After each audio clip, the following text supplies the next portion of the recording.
Party तीसरे number की party है, तो तीसरे नंबर पर बारी बहुजन समाज पार्टी की भी है। इस बात को आपको तय कर लेना है। तीसरे नंबर पर बनी है तो तीसरे नंबर पर पारी उसका आएगा।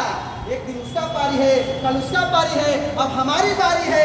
इस बारी को लाने के लिए आप और हमको, आप हम चाहते हैं, मैं बता देना हो सकता है कि कमजोर नहीं हो सकती है। इस देश में आरएसएस का संगठन 360 को संगठन उसका इस देश में काम करता है। ये बता दीजिए कि बहुजन समाज पार्टी का निर्माण 1984 में हुआ और भाजपा का निर्माण 1980 में हुआ। अरे उसका तो संगठन इस देश में काम करके माननीय कांशीराम साहब ने इस पार्टी को देश में तीसरे नंबर पर बनाया और तीसरे नंबर पर ये पार्टी बनी, देश की राष्ट्रीय पार्टी।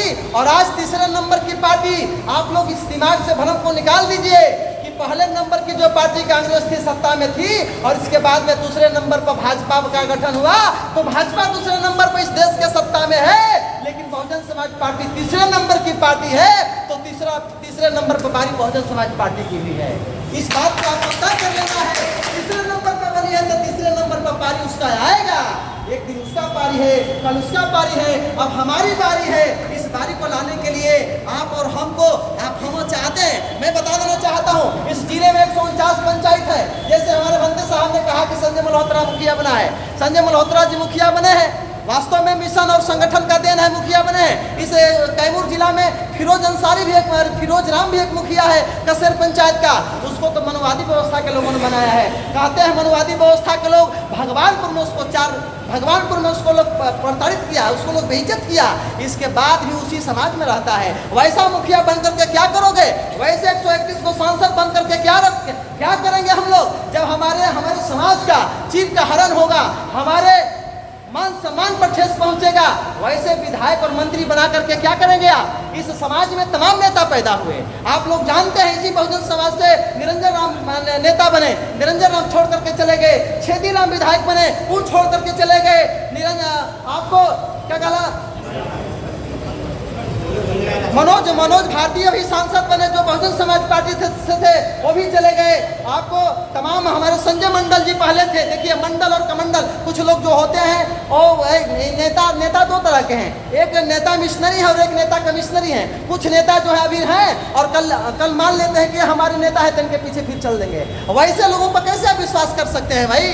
तमाम लोगों का मैं नाम बताना चाहता हूँ। आप जान लीजिए संतोष कुमार निराला, तमाम ऐसे नेता हैं जो इसी समाज से पैदा हुए, इसी बहुजन समाज से पैदा हुए और कहे कि इस समाज के लिए मैं काम करूंगा। अरे समाज के लिए काम वही कर सकता है जो पद के लालच में नहीं रह सकता है, केवल इस समाज के लिए अपने आप को कुर्बान करने के लिए तैयार हो सकता है, वही समाज के काम कर सकता है। वैसे लोगों का तलाश आप लोगों को करना पड़ेगा। साथियों, निश्चित तौर पर मैं इस मूवमेंट को छेड़ा हूँ और साथ मिले या ना मिले, लेकिन मैंने 40-50 कर्मचारियों का मैंने फौज तैयार किया है। मैंने कर्मचारियों से बात भी किया है। गांव-गांव में हम लोग चलेंगे और वैसे बच्चों को हम लोग शिक्षा देने के लिए, वैसे इनके जैसे नौजवान साथी जो बोल रहे थे कि हम लोग निःशुल्क कोचिंग चलाते हैं, निःशुल्क कोचिंग चलवाना है। और उन बच्चों को ये नहीं सोचना कि कल चमार के बच्चों को, चमार के बच्चों के साथ साथ मुसहर का भी बच्चा है, डोम का भी बच्चा है, ततवा का बच्चा है, ताती का बच्चा है, चाहे बिंद हो, मलाह हो, रजवार हो, परवार हो, अगर वह समाज का बच्चा अगर गरीब तबके से है तो उस बच्चे को भी उस निःशुल्क वाले कोचिंग वाले व्यवस्था में उसको रखना है। और उसको कम से कम जो अभी हमारे बेरोजगार छात्र नौजवान साथी जो बीए करके गांव में हैं, उनको भी कम से कम 5 से 8 हज़ार रुपया देने का व्यवस्था कर्मचारी पदाधिकारी से मिल करके हम लोग करेंगे। हम लोग 10 गांव का शुरुआत अगर कर देते हैं तो आप जो सोच रहे हैं वो मुहिम पैदा हो जाएगा। साथियों, पैदा करना होगा, खाली सोचने से नहीं होगा कि हम ये करना चाहते हैं, वो करना चाहते हैं। इसके लिए तैयारी करना पड़ता है, इसके लिए बायलॉज तैयार करना पड़ता है। जैसे 365 पन्ने का सुप्रीम कोर्ट ने अनुसूचित जाति में वर्गीकरण करने के लिए अध्यादेश लागू किया, उस तरह से आपको बायलॉज तैयार करना पड़ेगा कि हमें अपने समाज के लिए कौन सा दिशा तय करना पड़ेगा। साथियों, इसलिए संगठन से घबराना नहीं है। संगठन बनते हैं, उस संगठन का दिशा और दशा देखना चाहिए कि इसका उद्देश्य क्या है, संगठन करना क्या चाहता है, ये लोग करना क्या चाहते हैं। साथियों, तमाम बातें हैं, तमाम हमारे लोगों ने बात किया, लेकिन मैंने सोचा कि जो मुख्य बिंदु है इस बिंदु पर बात होनी चाहिए। साथियों, वो आप जिला का नेता बनना चाहते हो, मैं दावे के साथ कहना चाहता हूं कि 149 पंचायत है पूरे जिले में, और आप अनुसूचित जाति जनजाति के आरक्षण कोटा लेते हो तो 49 सीटें आपकी होती हैं पूरे जिले में। आप कहते हैं कि 49 सीट में, और इस देश बिहार में 6 लोकसभा सीट है सुरक्षित, ये बता दीजिए, उसमें भी तो 2 चमार जीता हुआ है। आप कम नहीं हैं, उसमें 2 चमार जीता हुआ है, जबकि उसमें 2 नहीं 3 चमार को जीतना चाहिए आपके आबादी के अनुसार। आप अपने आप को मजबूत नहीं है, अपने आप को मजबूत करना होगा, अपने आप को गोलबंद करना होगा। 49 सीट को आप नहीं, आप 70 सीट जीत सकते हैं। इसके लिए नियत, नैतिकता, ईमानदारी और दिमाग से काम लेना होगा। यहाँ तो ईमानदारी नहीं है, यहाँ तो नियत नहीं सही है। यहाँ तो लोग सोचते हैं कि अगर मोहन राव को नेता नहीं माना जाएगा तो मैं आपसे साइड रहूंगा, अगर सरोज को नहीं नेता माने तो मैं साइड हो जाऊंगा। नहीं, हमें मत आप नेता मानिए, हमें नेता बनने की जरूरत नहीं है। मुझे समाज सुधारक बनने की जरूरत है। माननीय कांसीराम साहब नेता बने, लेकिन वो कभी कुर्सी का लालच नहीं किए, नहीं तो बहन जी को मुख्यमंत्री नहीं बनाते, अपने मुख्यमंत्री पहले बन के बैठ गए होते।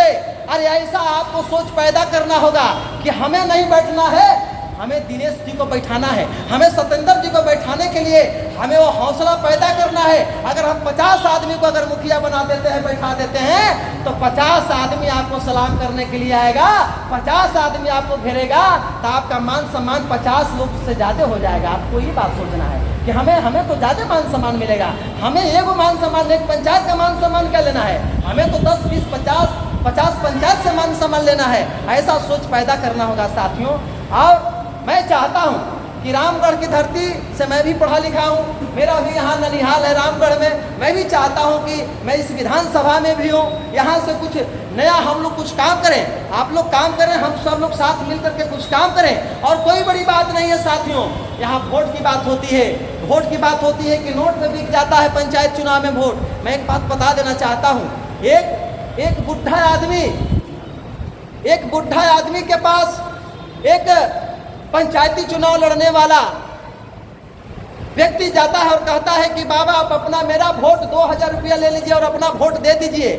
बुढ़ा आदमी कहता है, अरे प्रत्याशी अपना 2000 रुपया लेकर के जाओ, मुझे गधा खरीद करके ला करके दे देना, मैं गधा लेकर के तुम्हें वोट दे दूंगा। और जब जाता है गधा खरीदने के लिए प्रत्याशी, तो गधा का कीमत 20,000 रुपया लगाता है। जब 20,000 में उसे गधा महंगा लगता है तो आकर के कहता है कि बाबा गधा का कीमत तो 20,000 रुपया है, आप 2,000 रुपया ले लीजिए और वोट अपना दे दीजिए।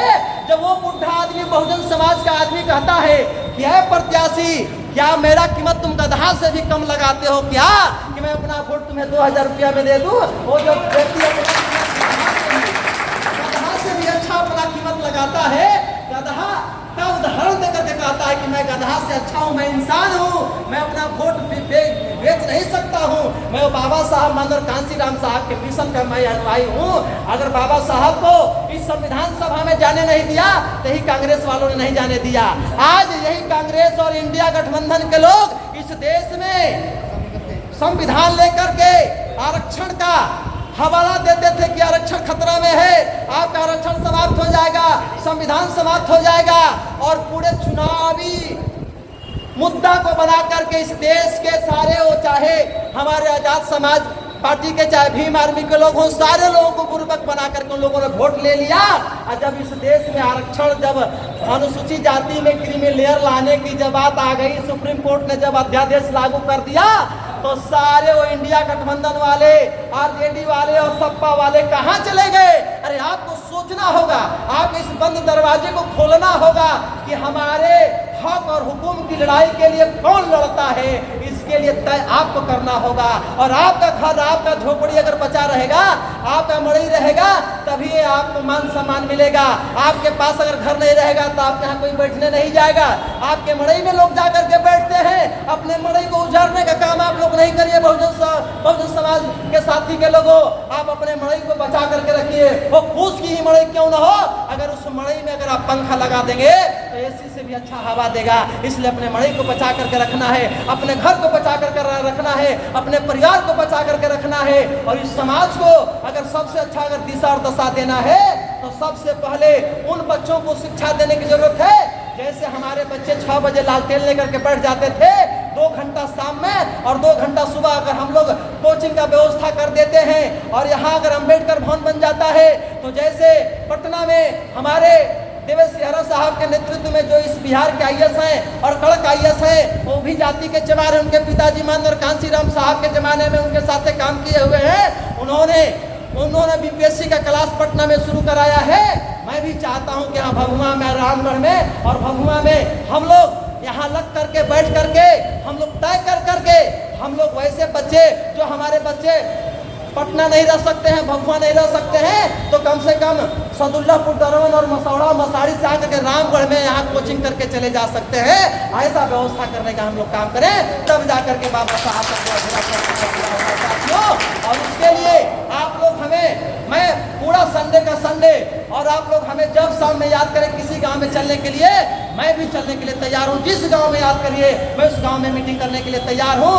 और कर्मचारियों को भी जोड़ने के लिए हम लोग जिम्मा लेंगे, हम लेंगे कुछ लोगों को, कुछ आप लाभ लेंगे, और जो कर्मचारी नहीं जुटेगा उसका भी हम लोग व्यवस्था करने का काम करेंगे।